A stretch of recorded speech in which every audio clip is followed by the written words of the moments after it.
پروین شاکر کا شعری مجموعہ خوشبو اور اس کا دیباچہ دریچہ گل سے۔ میں ہوں نادر خان سرگرو۔ گریز پا لمحوں کی ٹوٹتی ہوئی دہلیز پر ہوا کے بازو تھامے ایک لڑکی کھڑی ہے اور سوچ رہی ہے کہ اس سمے آپ سے کیا کہے۔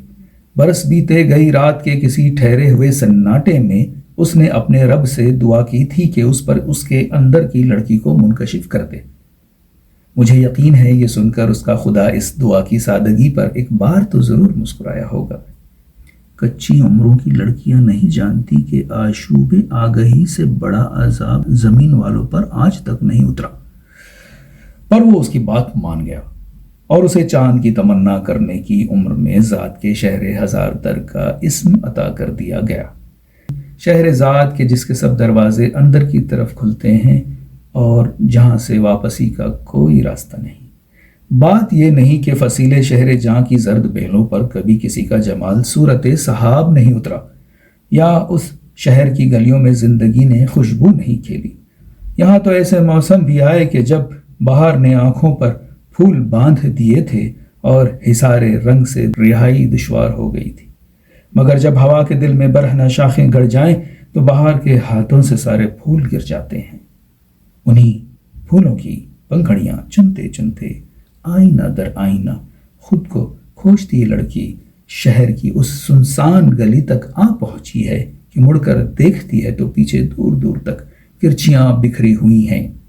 ایسا نہیں ہے کہ اس نے اپنے عکس کو جوڑنے کی سعی نہیں کی، پر اس کھیل میں تصویر دھندلا گئی اور کبھی آنکھیں لہو لہان ہو گئیں۔ خوشبو اسی سفر کی کہانی ہے، حیران آنکھوں، شبنمی رخساروں اور اداس مسکراہٹ والی اس لڑکی کو اعتراف ہے کہ یہ کہانی نئی نہیں ہے، اور یہی کیا، دنیا کی کوئی کہانی نئی نہیں ہے۔ یہ تو ہمارے اندر کا کہانی کار ہے جو اس کو ایسا سندر بنا دیتا ہے کہ سنسار کا من موہ لے۔ پھر خود کو پانے کی جستجو میں اپنا آپ کھو دینا تو بڑی پرانی بات ہے، پر ہے بہت سچی اور ناگزیر۔ ندرت جذبوں کے جمال کا معیار نہیں ہوا کرتی، جذبوں کا حسن تو اس کی سچائی ہے اور اظہار کی دلکشی اس کا اعتماد ہے۔ سو یہ لڑکی بھی جب آپ سے بات کرے گی تو اس کی پلکیں بے شک بھیگی ہوں گی، لیکن ذرا غور سے دیکھیے گا، اس کا سر اٹھا ہوا ہے۔ رات کے پیاسے ہاتھوں سے اپنے خوابوں کا خالی جام کس نے واپس لیا ہے؟ اور پھر اس صورت میں کہ جب وہ شکستہ بھی ہو، کرچیاں آنکھوں میں چبھی رہ جاتی ہیں، جن سے نئے دن کے سورج کی کرنوں کا ٹکراؤ حد نگاہ تک رنگوں کے جال بچھاتا رہتا ہے، اور چشم خوبستہ آنے والی رات لہو ٹپکنے تک اس فریب سرور میں رہتی ہے کہ آزار گیا۔ اس خوشگمانی کا زہر جب تن بدن میں گھل جائے تو جسم کے شجر پر ایک موسم بڑی دیر تک ٹھہر جاتا ہے، زخموں کے پھول بننے کا موسم۔ ہوا نے جب پھول کو چوما تو خوشبو نے جنم لیا، خوشبو جو کھلتی ہوئی کلی کی مسکراہٹ بھی ہے اور مرجھاتے ہوئے شگوفے کا نوحہ بھی، جو ہوا کی سانسوں میں اتر کر خزاں نصیب درختوں کی مسیحائی کرتی ہے اور اس عمل میں خود جہاں سے بھی گزر جاتی ہے۔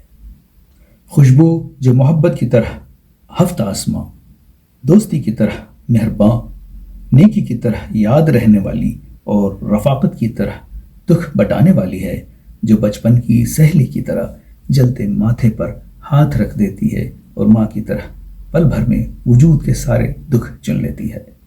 مگر جس کا مقدر وحشت ہو، جس کے ماتھے پر ہوا کی انگلیوں نے بے سر و سامانی لکھ دی ہے، جس کا کوئی گھر نہیں، جس کی زندگی کوچہ نوردی ہے، آبلا پائی ہے، پریشان بدنی ہے، اور جسے تھک کر کسی دیوار سے ٹیک لگانے، کسی چھاؤں میں آنکھیں موند لینے کی اجازت نہیں کہ سفر اس کا تعاقب کر رہا ہے۔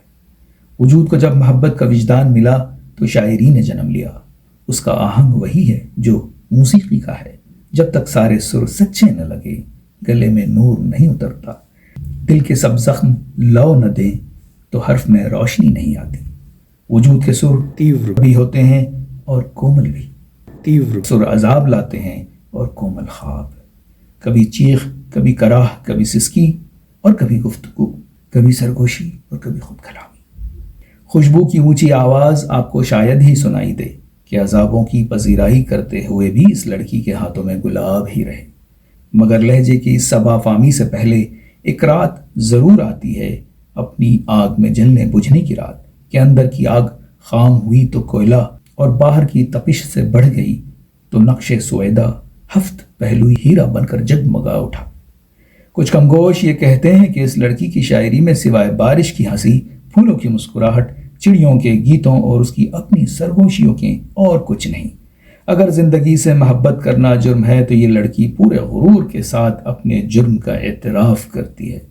نیم خوابی کا فسوں بڑی دیر سے ٹوٹتا ہے، پر جب ایسا ہوا تو روزن زندہ سے آنے والی اجنبی سیاہ بخت سرزمینوں کی ہوا کے آنسوؤں کو اس نے اپنی پلکوں پر محسوس کیا ہے۔ ان کا نمکین ذائقہ اس کی شہد آشنا زبان نے چکھا ہے۔ لیکن جو لڑکی بسنت بہار کی نرم ہنسی میں بھیگ چکی ہو، اسے خزاں سے دکھ تو ہو سکتا ہے، اناد نہیں۔ جس کے اکیلے گھر میں شریر چڑیا کا گیت چہرے سے اگا چکا ہو، اسے سناٹے سے وحشت تو ہو سکتی ہے، نفرت نہیں۔ ہاں ضرور کہیں زمین بدصورت بھی ہوگی، مگر اس نے ایسا کبھی نہیں سوچا۔ ماں سے محبت کرتے ہوئے اس کا چہرہ نہیں دیکھا جاتا۔ محبت جب تقاضائے جسم و جاں سے ماورا ہو جائے تو الہام بن جاتی ہے۔ حسن جب لطافت کی آخری حدوں کو چھو لے تو خوشبو بن جاتا ہے۔ خوشبو حسن کی تکمیل ہوتی ہے۔ اس سے کوئی سخن فہم یہ نہ جانے کہ اس لڑکی کو تکمیل حسن کا دماغ ہے۔ تکمیل حسن کا خیال صرف اسے زیب دیتا ہے جس نے تخلیق حسن کی۔ البتہ اتنا ضرور ہے کہ آپ سے بچھڑنے سے پہلے یہ لڑکی خوشبو کا تعارف پورے اعتماد سے کرا رہی ہے، اس لیے کہ تخلیق کے تمام لمحوں میں وہ صرف اپنے وجدان کے سامنے جواب دہ تھی، اور اس کے وجدان نے اس کے کانوں میں یہ سرگوشی کی ہے کہ وہ لمحہ آ گیا ہے جب وہ خوشبو کا ہاتھ ہوا کے ہاتھ میں دے سکے۔